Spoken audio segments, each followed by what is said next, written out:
This meeting of the Watuppa Water Board will come to order. The open meeting law reads as follows. Pursuant to the open meeting law, any person may make an audio or video recording of this public meeting or may transmit the meeting through any medium. Attendees are therefore advised that such recordings or transmissions are being made, whether perceived or unperceived, by those present and are deemed acknowledged and permissible. Mr. Furlan, if you would, please. Yes. A roll call. Roll call. President Pearson. Present.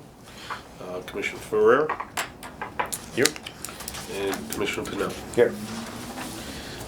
Item number 1 we have on the agenda would be citizens' input. I don't see any citizens here, so we can move on to agenda item number 2. Agenda item number 2 is elections of officers. Within your packet, there is a ballot.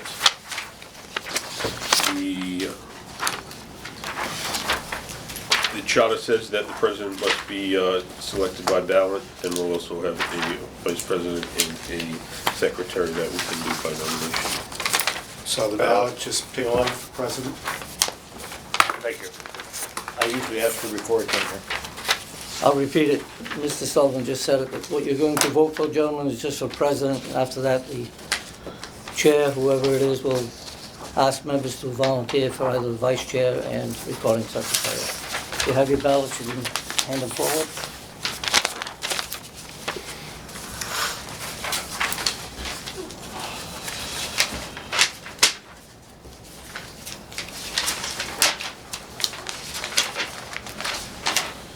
We have two for Mr. Pearson, one for Mr. Pennell. Mr. Pearson is re-elected president. Thank you, gentlemen. You got another one? The chair will make a motion to ask Mr. Ferraro to be the vice chair and Mr. Pennell to be the recording secretary. Is there a second to the motion? Second.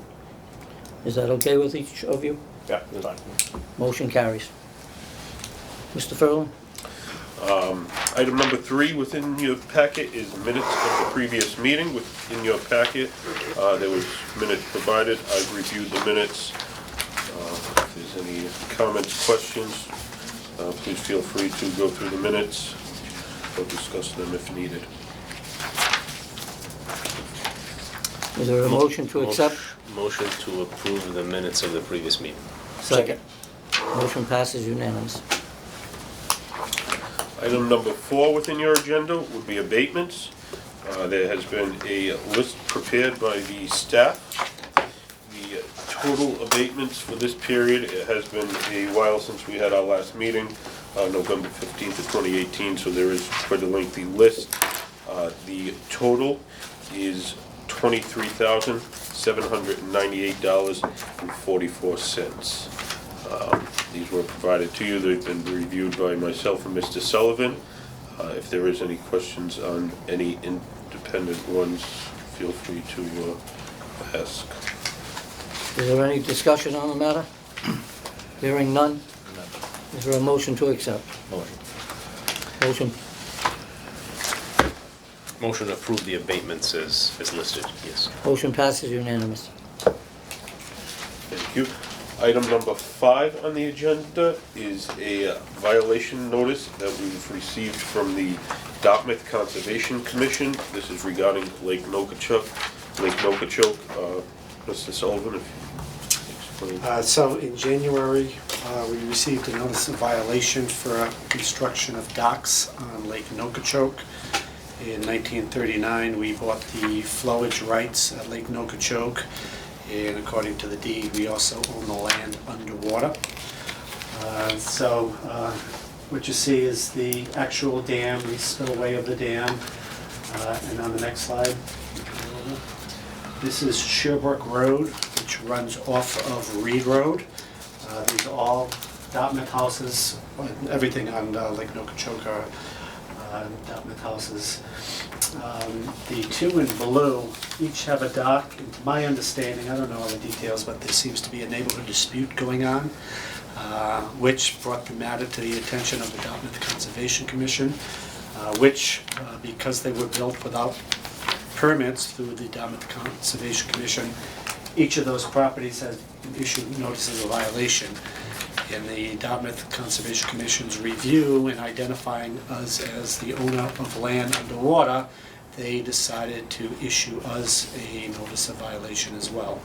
So Mr. Furlan and I met with the environmental officer and the town administrator from Dartmouth in February, tried to get it resolved. We had a cordial meeting but didn't make much progress. So I have prepared in your packet a draft letter that I would like to get your approval to send to Dartmouth. I'll summarize the matter.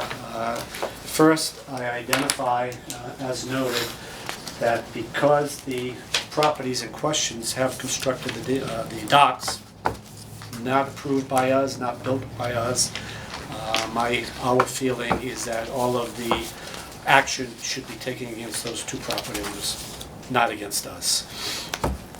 Next, in my letter, I note that it brings to the forefront, not related to the order, but it brings to the forefront the issue of the dam at Lake Nokichoke. Over the past couple of years, we've met with Dartmouth because we're trying to decide whether to breach that dam or to rehabilitate that dam. What we brought to the attention of Dartmouth is if we're going to rehabilitate, we want them to pay a significant portion of it, because the prime reason to keep that dam nowadays is to keep Lake Nokichoke a lake, which really benefits the abutters, which are all Dartmouth residents. The benefits of breaching the dam is for the restoring the ecological value of fish being able to pass up and downstream without the barrier in the way.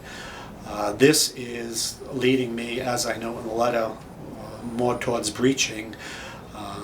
If we breach, essentially Lake Nokichoke is gone, it reverts to a wetland and a stream. It takes away the aesthetic and the recreational value to all of those abutting properties, which is why the reason we were discussing with Dartmouth. If they're not going to participate in that course, then my expectation would be a future recommendation to breach. The next section of the letter gets back to the order itself. Again, I'm asking Dartmouth to revoke or rescind the order from us. If not, and they're going to stand that we are an active participant in this violation, then our recommendation is going to be to direct all butters to take all of the docks off the pond if they're not properly permitted. We further would consider giving no trespass notice, so nobody could go on the pond if Dartmouth is deeming that we have full control. We would further consider putting fencing at points where people access the pond. And for those that did not remove their docks, we would require liability insurance and potentially leases where they would pay us rent. I note that that's not a path we want to follow, but if they're going to put all of that on us, then we have to respond in accordance. And I know all of those severe actions would have to go under review by our law department before we put them into place. So I'm hoping the letter does a couple of things, assuming you give me that approval, is that it has the Dartmouth Conservation Commission, number one, revoke the order, notice of violation away from us, and brings them back to the table to talk about shared cost for management or rehabilitation or breaching of the dam. So if there are any questions on the letter, I'm happy to answer them. If not, I would look for a motion for you to approve that letter, and then tomorrow I'll finalize it, sign it, and send it out. How old are those docks? I don't know. Well, We've never been involved in permitting any of the shoreline activity of the properties. To be honest, the acquisition of that dam and the flowage rights in 1939 and 1940 was to utilize that water to pump down Route 6 into the South Watuppa Pond, to flow into the Quikasham River to make sure there was enough industrial water for the mills. The pump station has not been operated since the early 1960s, and our plan is, whether we rehabilitate the dam or breach the dam, is to demolish that pump station. That's that brick station that's in between the restaurant and the pond on Route 6. That's a rather large body of water.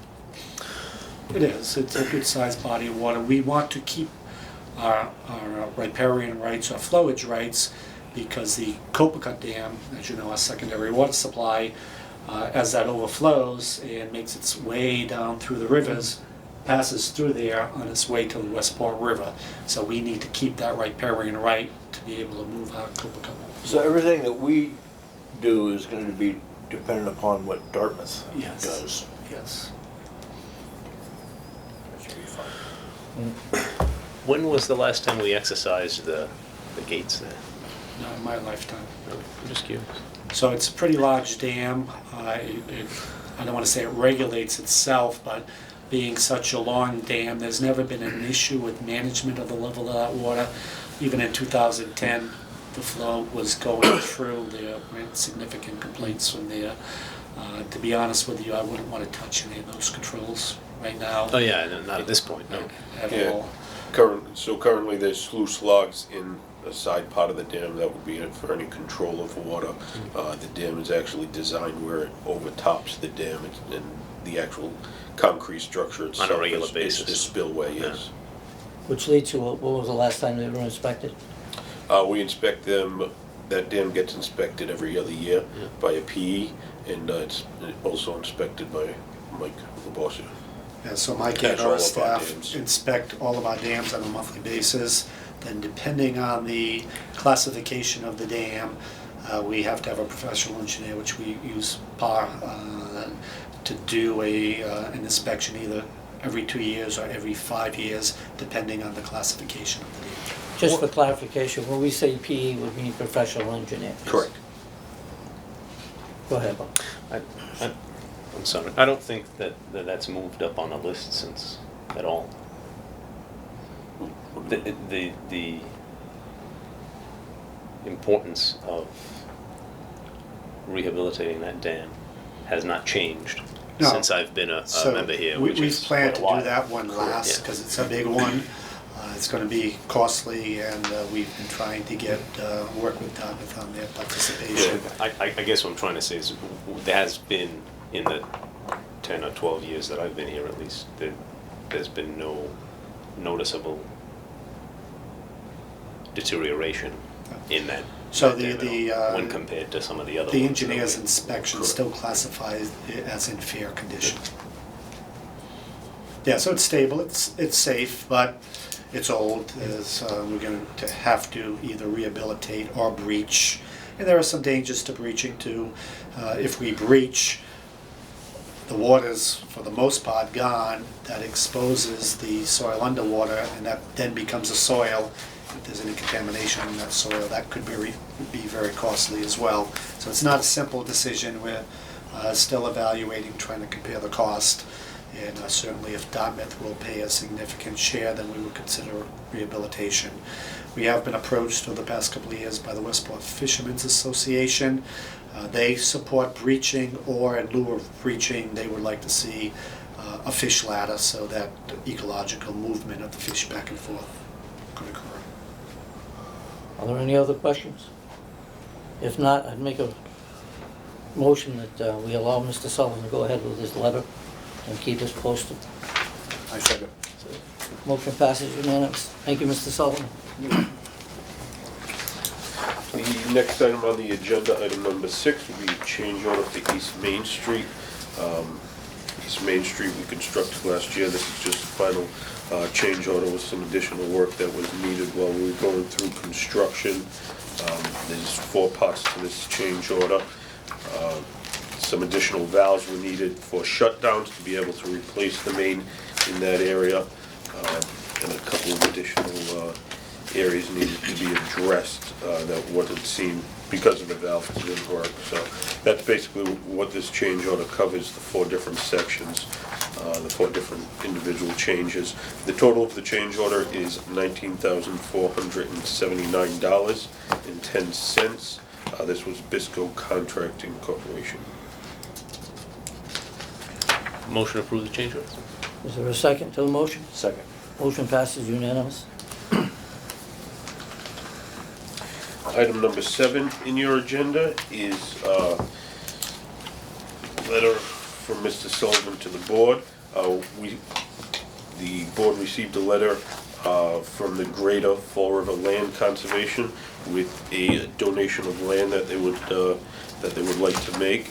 It sounds almost like they're dissolving the Greater Fall River Land Conservation and would like to, the water department to be care of the land that they own.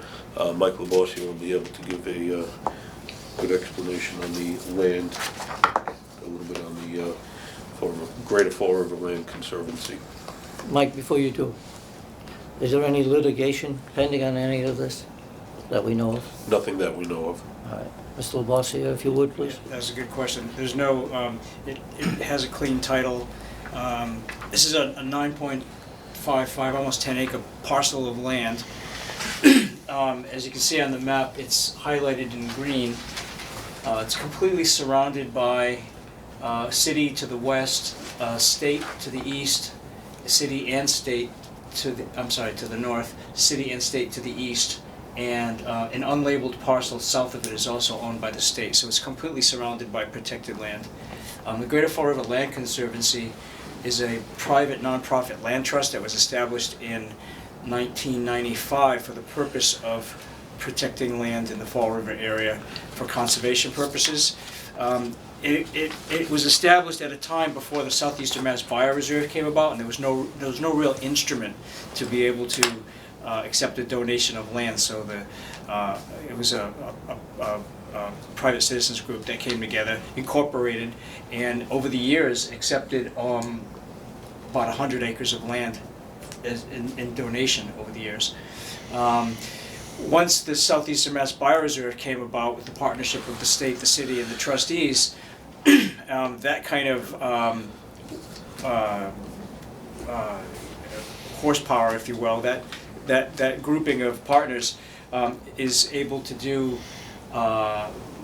much more effectively. In fact, if you look at the city's record recently of acquiring and protecting conservation land, we've done very well. So the purpose of the land trust really has kind of come and gone. So the land trust owned, I think, 5 or 6 different parcels. Most of them have now been transferred to the Buzzards Bay Coalition, which is a private nonprofit land trust in out of New Bedford, but has lands in the Buzzards Bay watershed.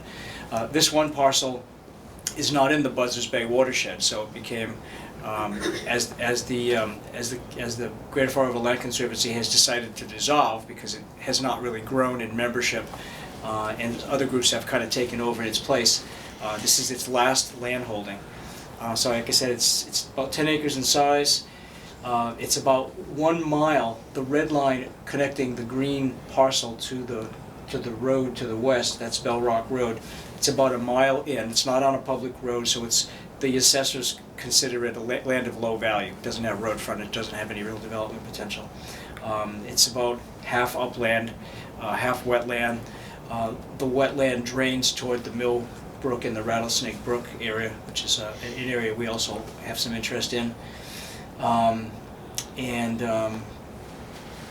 It was formerly owned by the city until the 1960s. It was transferred to the Animal Rescue League. It used to be what was called the pet cemetery, the animal cemetery. It was managed for maybe 20 years or so. There are old stones in there, but it hasn't been used for about 30 years. And it fell out of use because it isn't convenient for people to use, to maintain, to visit, and so it just kind of fell out of use. The land trust approached the Faxon Animal Rescue League about 15 years ago and said, if you don't have an interest in the land, we would be willing to protect it and care for it in perpetuity. And so the land is protected by a deed restriction, and if the city accepts that donation, then it will be permanently protected by the city. It's got very good conservation values, and it's very convenient to other land that we own. The key word there was donation, correct? Keyword. The deed restriction carries over with the transfer? Even, I realize that our restriction would, Supersede. well, not necessarily supersede, but would be more stringent than the current deed restriction. Yeah, we would actually, what we've done as a convention over the last number of years, For example, Hilda's Meadow was a donation that we accepted in, I think it was 2014 or 13. We have specific language that's recommended by the state to basically identify the fact that municipality accepting this land, the land is Article 97 protected, which means it would require a 2/3 vote of the legislature to undo. So that's a matter of protection. And then, of course, just by a matter of business, we would, conserve, use best methods and practices for conservation going forward. Mike, did you have any ready plans to do anything with it, or just let it sit as it is? No plan to do anything. It's very well served by just continuing to let the Let critters nature have its way? have its way. Exactly. Years ago, there used to be a chain link fence surrounding it, but the land trust took the fence down so that the ecological forces and the animals could just freely abound. And that's all that is really required. This otherwise it's grown insignificantly. You'd be There's no hard-pressed. protected species or anything in there? Nothing that's identified on the state's atlas. And if we accept this, and I think we are, we're going to notify the reservation or environmental police officers Yes. as to its location, and Yes. if they can get to it, because you said it's, what, a mile in? Well, they are already aware of the property. It's just a matter of maybe letting them know that. And in fact, we will end up posting it so that we will have our own identifying signs out there. But there'll be no change in. No, nobody's ever attempted to dump on it or anything? It's so remote, and there's a gate at Bell Rock Road, so the next, the nearest gate, the nearest road is a mile away. No one gets back there. And assuming that the water board approves, then my next step would be to submit to the mayor, to forward to the city council, to accept the donation as well. City council has to approve also. The chair will make a motion to accept the offer. I'll second. Is it unanimous? Absolutely.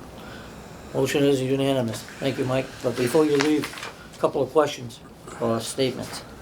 Recently sat down with the fire chief in public meeting, and he asked me how the fire lanes were going. I said, well, if you can't see them, I'll take you down and show them to you. He goes, no, I've seen them. And he's quite happy with the progress we've made over the last couple of years. Good. And he said, are they going to continue next year? I said, we do it as needed. I said, we can't guarantee, there's always time to do it every year, but if a laneway seems to get clustered or, grown in, then they attack it as needed. But We have a good crew. with that thought in mind, I thank you for your work. Mr. Furlan? Item number 8 is the next item on the agenda. It's a proposed memorial at reservation headquarters. This is something that President Mr. Pearson has been working on with Mr. Sullivan. Yes, so first you see the packet, Mr. Pearson has made a suggestion and an offer to donate a bench and a memorial plaque. In working with Mr. Pearson and doing some research, the ordinance that requires planning board and city council approval of naming anything in the city. So what I'd like to talk about for a few minutes is Mr. Pearson's offer, and if the board supports, I would have George Garcia from the GIS office put together a plan on the location of the bench and the plaque, get that back to you for approval to submit to the city council. Now, I believe, Mr. Pearson, your suggestion is that the bench is going near the flagpole? At this time, yes. Yeah, so to the north, so this is our headquarters. There's the classroom, 2 barns. In this area where the flagpole is, I'll have George Garcia put a nice plan together, put in the bench, and the plaque, I believe you want it to be located in the headquarters? I'd like it to be in the headquarters for a simple reason is if we use, let's say, a sheet of plexiglass, we could put it somewhere in one of Mike's rooms in the headquarters where it won't obstruct his ability to work. And the names would simply be glued on. Being in the funeral business, we have what they call a name tag that goes on caskets. They're very pretty, very well done. about $3-4 a piece. It's not a big deal. So I think what we would need to do is, I'll have George from, assuming the board supports it, from MIS, put together a nicer plan on that lodge, put in the bench, put the note that the plaque is going to go to Resolution Headquarters. I think what we'll need to do and get input from you and the board is the names that are going to go on that plaque. The city council will want to know. So if the board supports, if I can approve the support, I'll have George put together some nice pictures of what I think the intention is. We'll bring it back to the board at the next meeting, get the list of names that are going to go on the plaque, and if the board supports that next submittal, then we'll package it together to get it to the city council. Whereas it's a donation, no cost to the city, offered by... Okay, so it's paid for. Well, usually these things don't get council approval unless they are free of charge, normally. I mean, they have made exceptions in the past, such as the plaques you see out in the council chambers, and all those things have to be approved. Whereas we're out in the woods, we're not out in the woods. This is something the public's going to be able to see. The families of those people's names will be able to go out there, if Mike is, as I say, at home, and go in and see their families or loved ones' names so far, you know, to let them know that we appreciate the work that their family members have done. So I think it's a good idea, especially when it's for free and some stuff. There you go. Yes, Free is always making good. the donation. So if the board would approve simply to give me the go-ahead to put the plan together, I'll essentially package it up the way I would think we would want to send it to the city council. I'll have the photos and the map made up by our GIS person, and plan to submit that to the board at the next meeting to take a look at. So by approving tonight, you're not making final commitment, you're just giving me the go-ahead to put that package together in accordance with the ordinance. With that being said, is there approval of sending the letter forward? I only have one question and then a motion. In regards to it being a memorial, we are creating a memorial square, plaza, park. The bench is what we're calling the memorial. It's a memorial bench, Okay. Yeah, not an area. So So just it's, limit- in other words, we are dedicating a spot Yes. at the reservation headquarters. to At this be- time, that doesn't mean it couldn't change in 2 or 3 years. The board might be constructed a different way. They may decide to put it at the new building on top of Bedford Street. Right, You right. know, I that guess sort what of I'm trying thing. to say is that the proposal is only to create a memorial spot, Yes. Correct. not the Not name- headquarters not to naming the become whole a complex, memorial not to a naming that, particular no. person or group of people or whatnot. Just a So, yeah. memorial bench with a plaque attached. Yeah, if that's the case, then I would make a motion To with- approve the preparation of the plan for the board's review. correct, with the plan coming back to the board for For final approval. a final approval before it's sent to city council. Yes. Is there a second to the motion? I'll second it. The motion I passes only have one unanimously. question though. Is any other names gonna be added down the line? Yes. In the letter, I believe it said that the board, as it is constituted right now, What I'll write it up as, if everyone agrees, is that the initial package, we'll have to get the list of names from Mr. Pearson or whoever he wants, and that would be listed in the initial package, and it would identify that if there were any further names, it would have to be approved by the board. I mean, to be quite honest with such names, and I don't want to get too long here, but people like Mr. Fryer, who served so many years here, my aunt, who served 40-some years in the water department, Ronnie, pardon the nickname, Rubber Legs Costa, who was a commissioner. And, you know, that was his nickname because he was a soccer player. I'll explain that. But, and he was also the DPW chair for many years.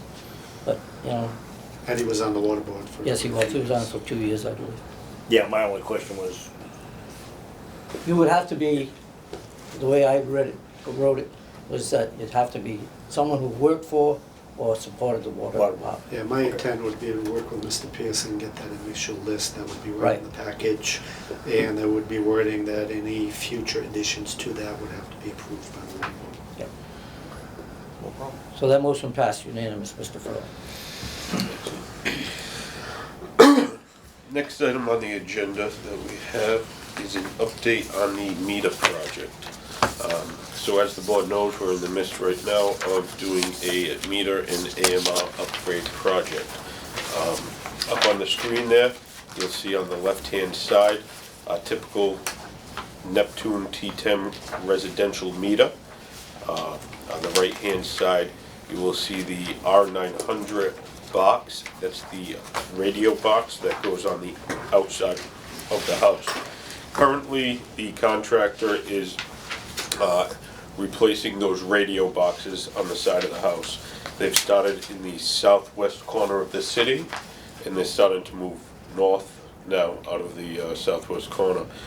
They've had very good luck with the installations. One of the reasons that I want to bring it up at the water board meeting, and I've been doing it at sewer commission meetings as well, is to kind of let the public know. We've done a pretty good public outreach. We've had it in the paper. We've had it at board meetings for probably about 6 months now, to try to get as much notice out to the people as we can. Occasionally we still have the people that don't know what's going on. They see somebody walking up to the side of their house, they get concerns. The contractor has had the police visit them a couple of times. We are in contact with the police. We send them weekly updates with the locations of where the contractor is working. We've also sent them all the contractor's staff, their information in case there are issues. But as for right now, they're just replacing the boxes on the side of the house at all residential properties. The meter installers at this point will not be asking to go into anybody's house. They shouldn't be knocking on the door asking to enter the house. If, once we get into the project and we need to replace actual meters inside the house, there'll be a mailing sent to those individual properties with a phone number to call for the property owner to be able to call, set up an appointment for the installer to come out to the property. Mr. Furlong, if I may. Yep. Before we go too much further. So we send someone to the house to install after making an appointment. Is there any way we can insist on the installer notifying the residents that tampering with that meter is a heavy fine? We can ask them to do that while they're out there, yes. Could I get a motion to that effect so that we can actually put that in writing?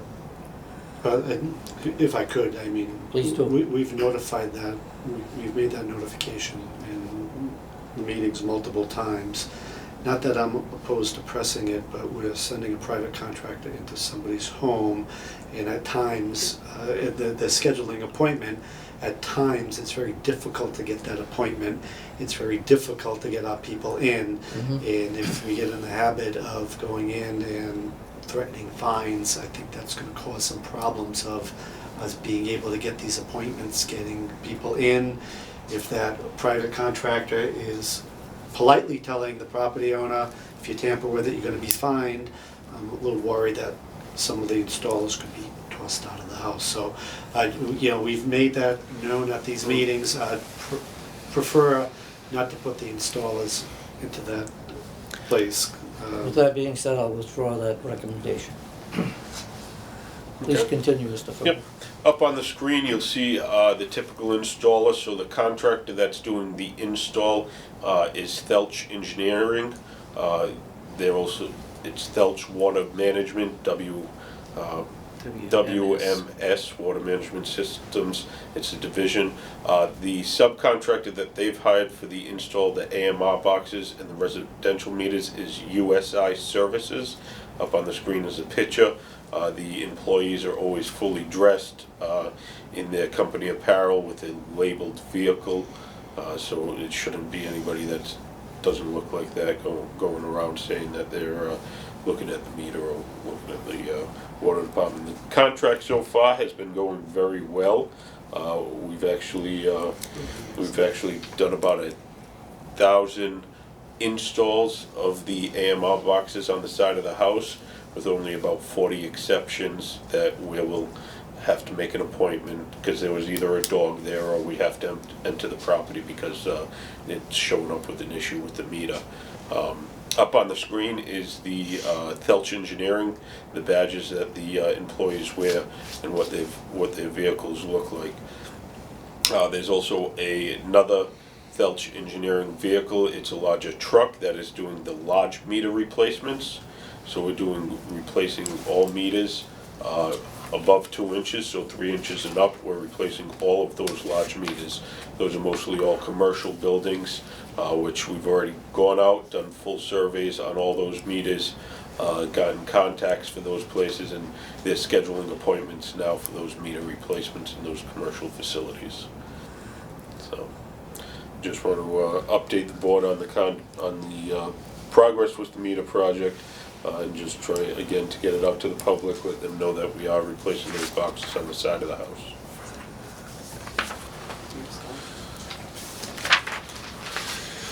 Item number 10 is something new to the agenda. It's a contract update. So with the new approval procedure that the board has approved, where it gives myself and Mr. Sullivan the ability to approve contracts from $10,000 to $50,000 or underneath 10% change order of a total contract. You're going to see this contract updates. What I'm planning on doing is any change orders that we approve, any contracts that we approve that are within that band, I just want to bring them to the board, let the board know what's going on so that the board is up to date at every meeting. Since the last meeting, there hasn't been any contracts or change orders that we've approved, but I just wanted to have this on the agenda and explain what it'll be going forward. So, next slide is, next item is number 11, so an update on the treatment plant work. As the board members know, we had a issue down at our water treatment facility. We had a leak in the main 36-inch line that leads from the treatment plant and distributes the water, sends the water into the distribution system. The leak occurred right next to what we call the 1950 electric station. That's the small brick building, right where Mr. Sullivan's pointing. It's about halfway between our treatment facility and the 1875 pump station. Going from our existing treatment facility up to that point, there's only one 36-inch main that feeds that area. Once we get to that point, there's a 36 main that, the 36 main continues up to Bedford Street, ties into a 36, a 24, and a 20 that lead up Bedford Street. Also at that center point, we have a 16 that tees off and feeds up towards the Meridian Street area. This leak was identified, seeing that it is the only pipe that feeds water into our system. We felt that it was a major concern to us. If that pipe were to rupture, that would totally cut off us being able to supply water to the city. Back when we did some rehabilitation on Bedford Street, we installed 24-inch tees that came up out of the ground, hoping that we would never have to use them for an emergency bypass system. Luckily, we did install those tees, one directly in front of the water treatment plant, which you can see in front of the screen here, and then we have another one in front of the 1875 pump station. We were able to get an emergency contractor in and have two 18-inch HDPE pipes, bypass pipes, fused, put together, manifolded into those 24-inch tees. So that allowed us to be able to run the water into the system. This is a picture of them out there when they were fusing those two 18-inch pipes. This allows us to flow the water through these pipes and then shut off that 36-inch main where the leak is occurring so that we can repair that.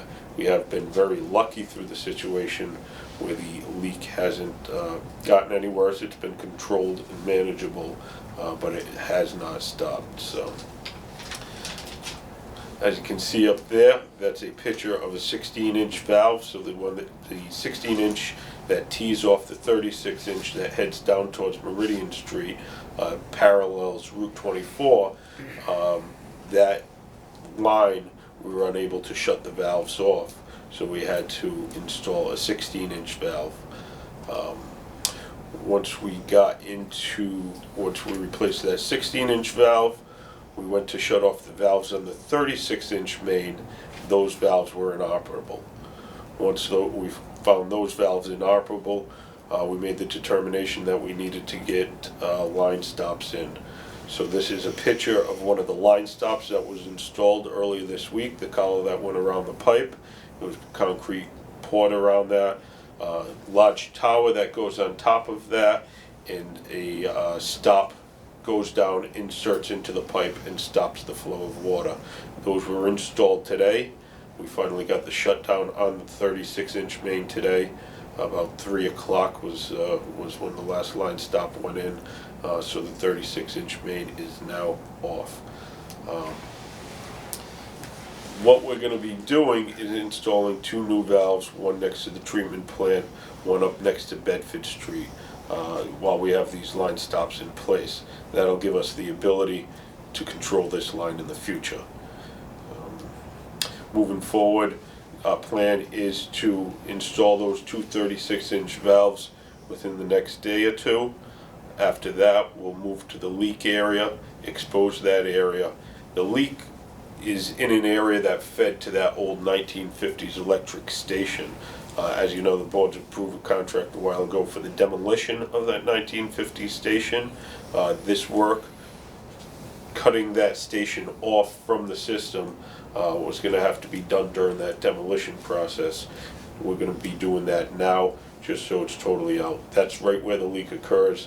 It has to be somewhere in the pipes that feed in or out of that building, so we're just going to disconnect that building from the system at this point. It'll be easier and cheaper to do that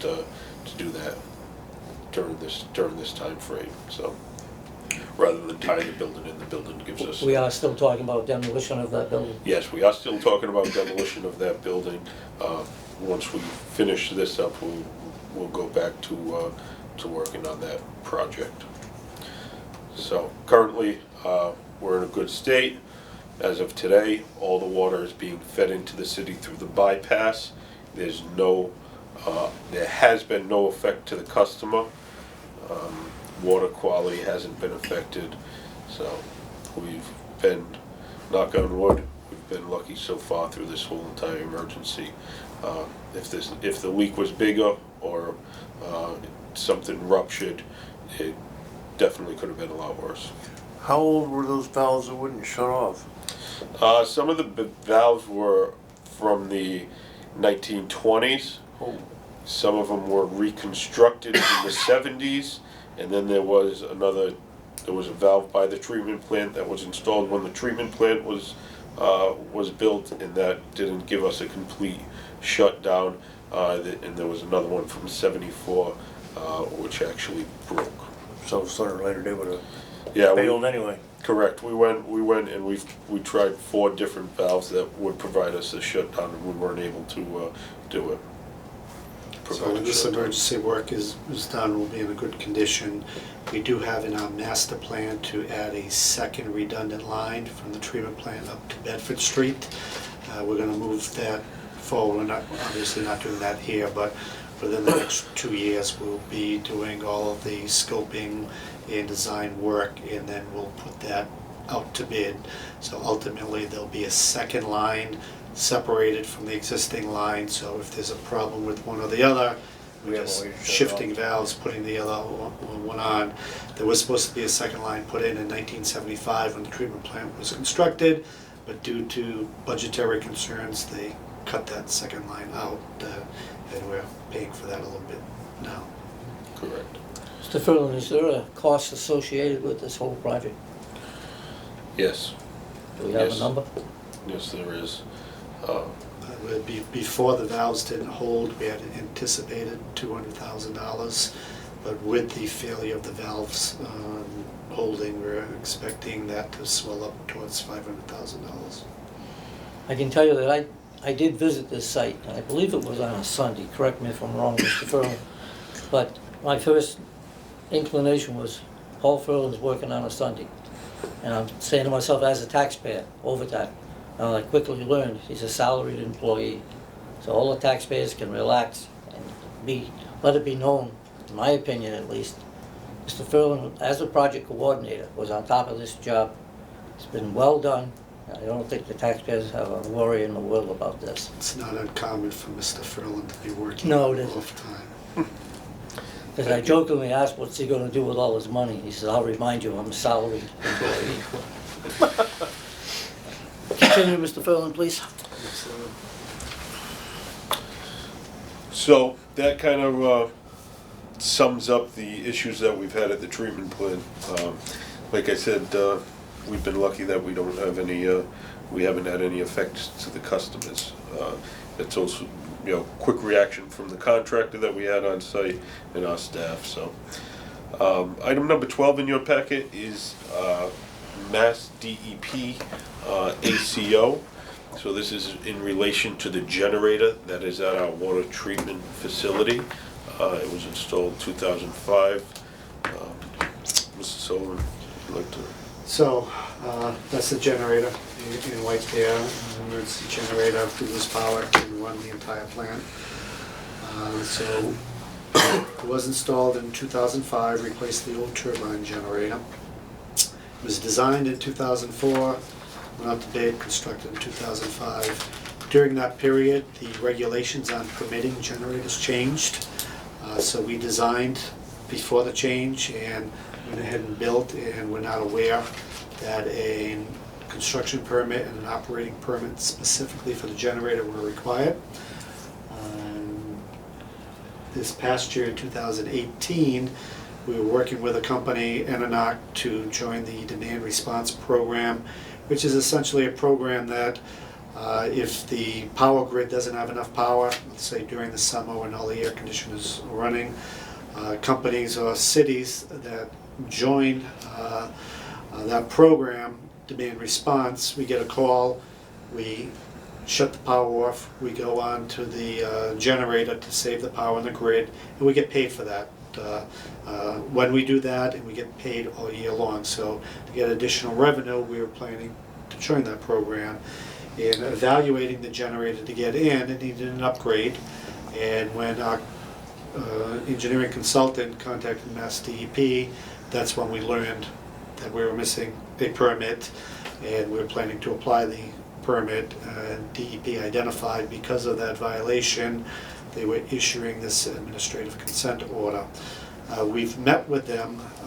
Our position is, Mass DEP, you paid for the generator, you paid for the upgrade, we gave you all the plans, you reviewed them, you didn't pick up on it,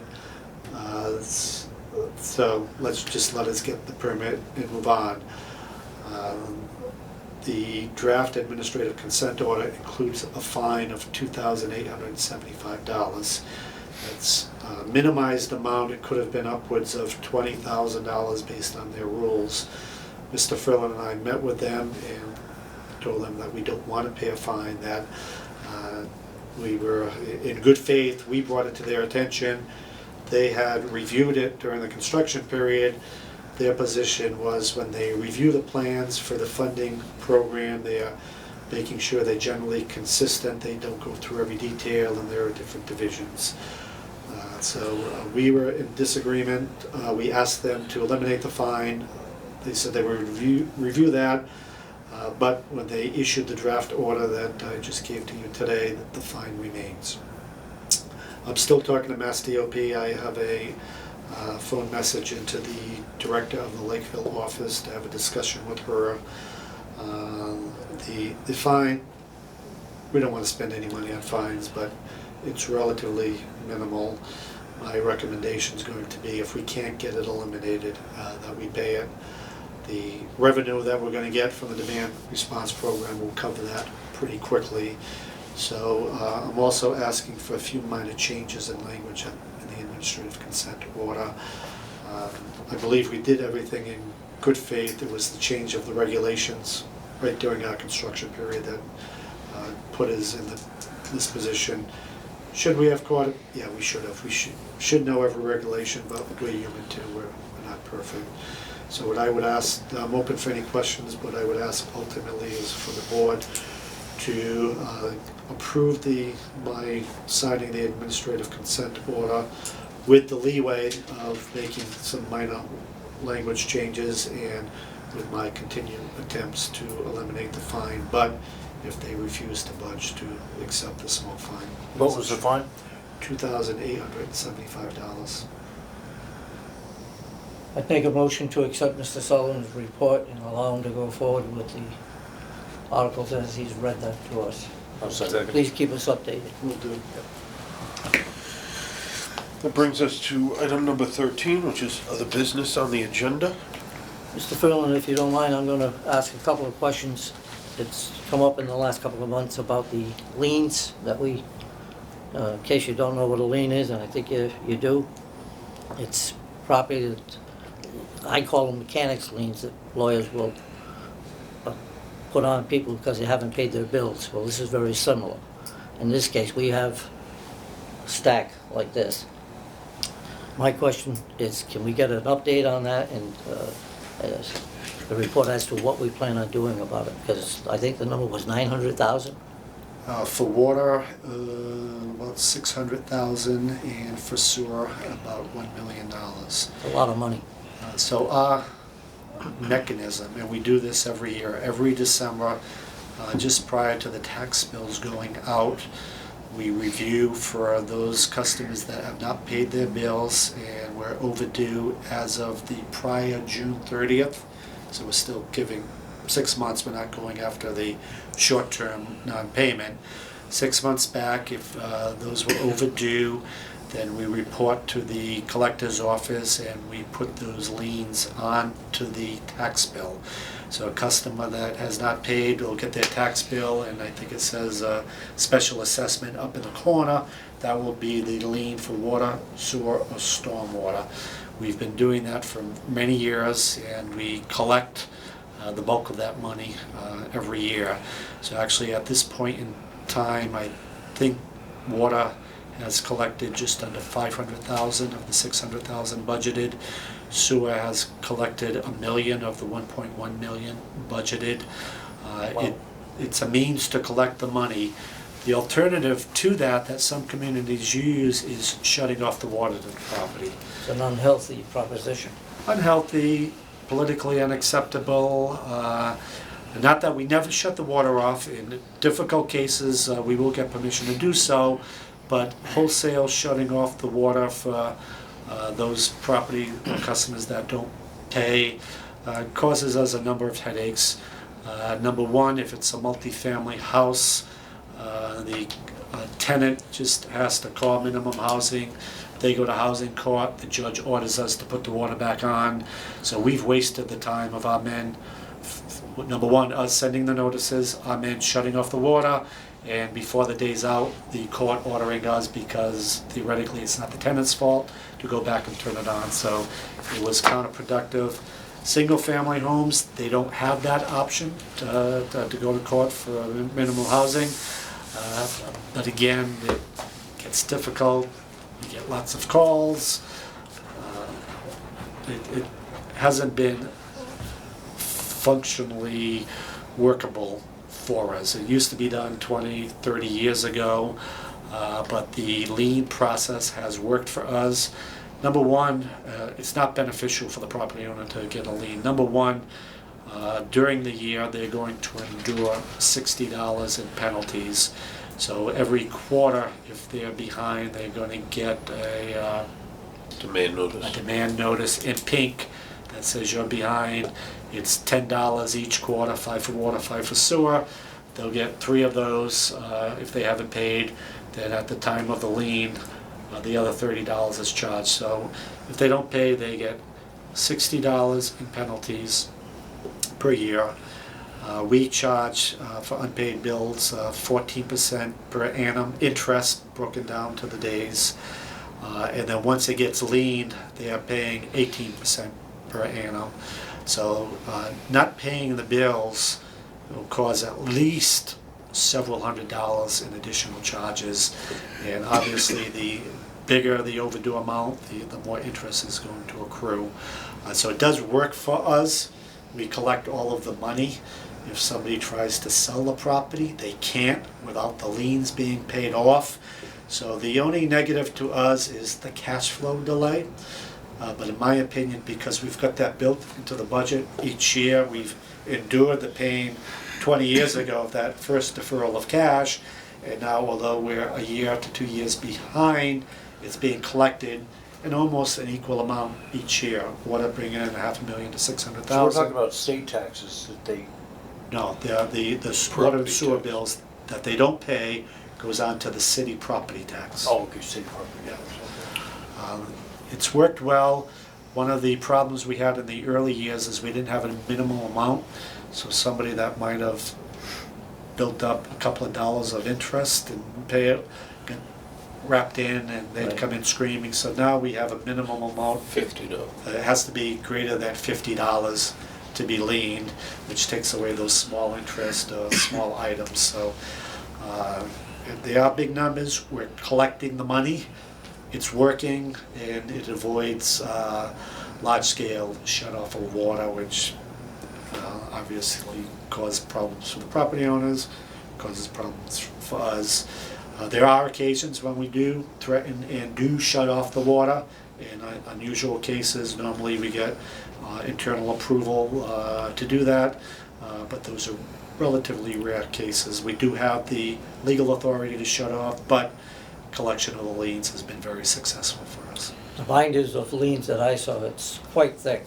Yes. It's got to take an awful lot of work on our department people to just keep up to date with it. Does Mr. Ty's administrative staff across the hall does an absolutely fantastic job of billing, managing the billing, and then pulling all of those liens. The staff really does a great job.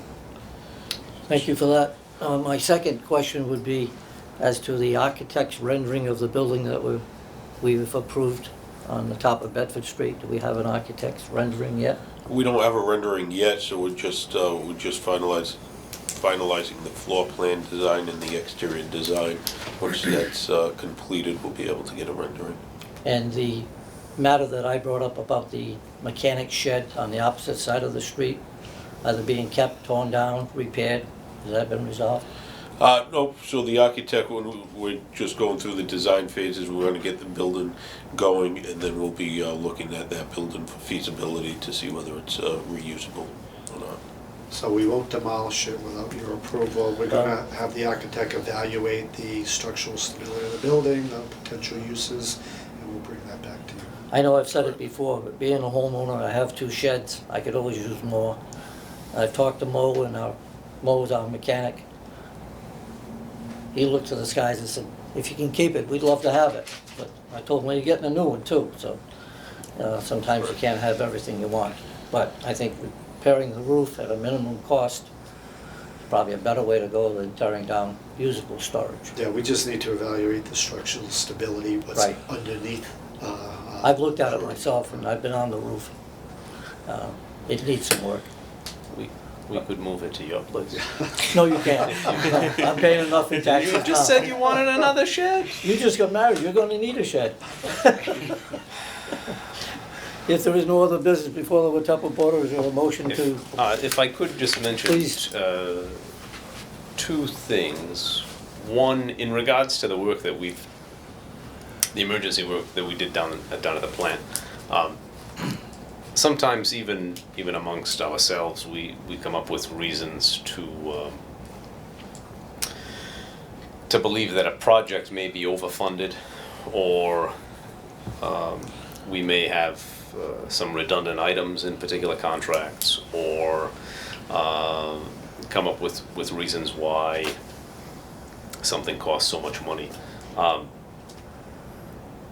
We should take this opportunity to look back and see how short-sighted in the 70s it was to take out an item that probably saved $75,000 to $100,000, deleting a second so-called redundant 36-inch main, which creates a bottleneck in 2019. That savings of the $75,000 or $100,000 45 or 50 years ago just cost us in the ballpark of $400,000 to $500,000, and that's only to fix the failure. It isn't to fix the problem. It's going to cost us a couple $1 million to run another 36-inch line from the plant a quarter mile up the road. So I just, I think we understand that from an administrative perspective. Yeah, we always want to save a little bit of money if we can, but saving $100,000 40 years ago cost us a few $1 million today. Sue has seen that with the CSO project. How many more $1 million did it cost delaying it as long as it did? So I just kind of want to make that point. Sometimes we get a little uppity, if you will, because of how much certain things cost, but they need to cost a reason. They need to cost a particular amount of money so that we have the systems in place that are necessary in the long term. The other question was going back to Lake Nokichoke. Do we know how many docks there are? I know there are 2 docks here in question that relate to the item. How many docks are on that in the first place? Do we know? Don't know. And looking at that picture, I thought I spotted 4. I could be wrong. There's more than that. Yeah. Yeah. That was just a small section. Because of the Sure. land where That's it just a goes, you little- can't yeah. quite see it all from Reed Road, that's for Yeah, sure. there's a lot of small ones. There are summer homes there too. I'd say a dozen or 20. I think I counted approximately 75 homes. Sounds right. This was a couple of years ago when we were talking to Dartmouth about Yep. getting their share. So I had driven Lakeside Ave. I know we didn't get too far then either. So. Went around, and even on the other side of Reed Road where the Lake Nokichoke, actually the stream coming in goes underneath, and there's a number of homes up there. I had counted approximately 75 potential properties that if we breach the dam and all that water's gone, will no longer be waterfront properties. So I'm hoping to have some progress with Dartmouth, otherwise we'll just be gearing right towards a breach. And we told them that at the meeting as well. And I think they're expecting this letter, perhaps not quite the wording that I put forward, but they're expecting a letter like this. And our water rights are for both sides. The swampy spot where the water comes in.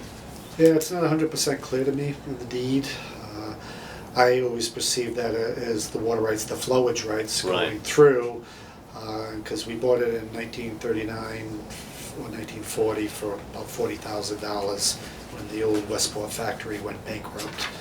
And it was for moving that water up to the South Watuppa. So we'll be evaluating that more as we go forward.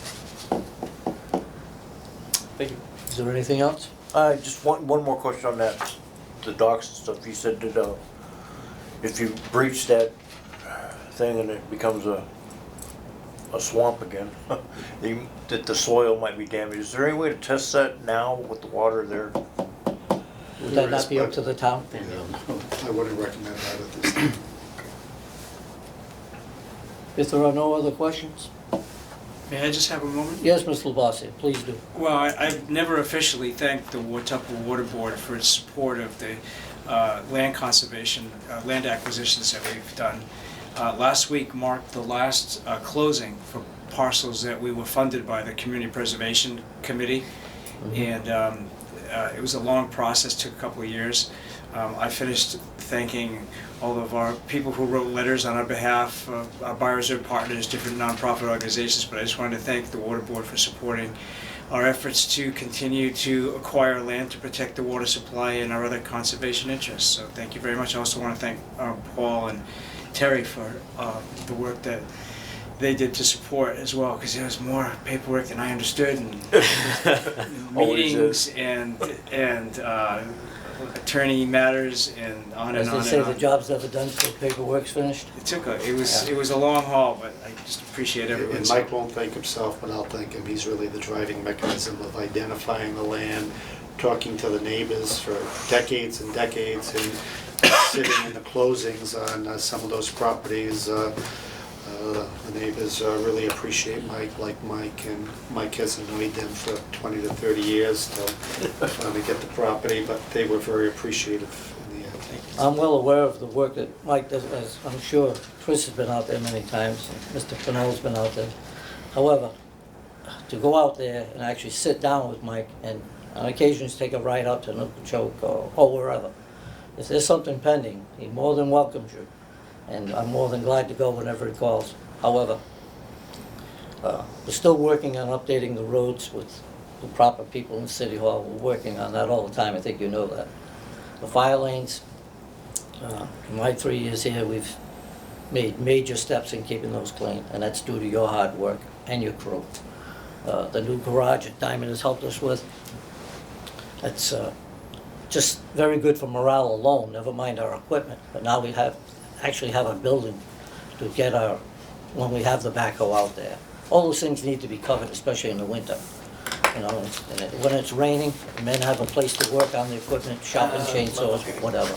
No. But your work is not unknown to me, and I thank you for it. With that being said, is there a motion to adjourn? Motion. Second. The Water Board meeting is hereby adjourned. Yeah,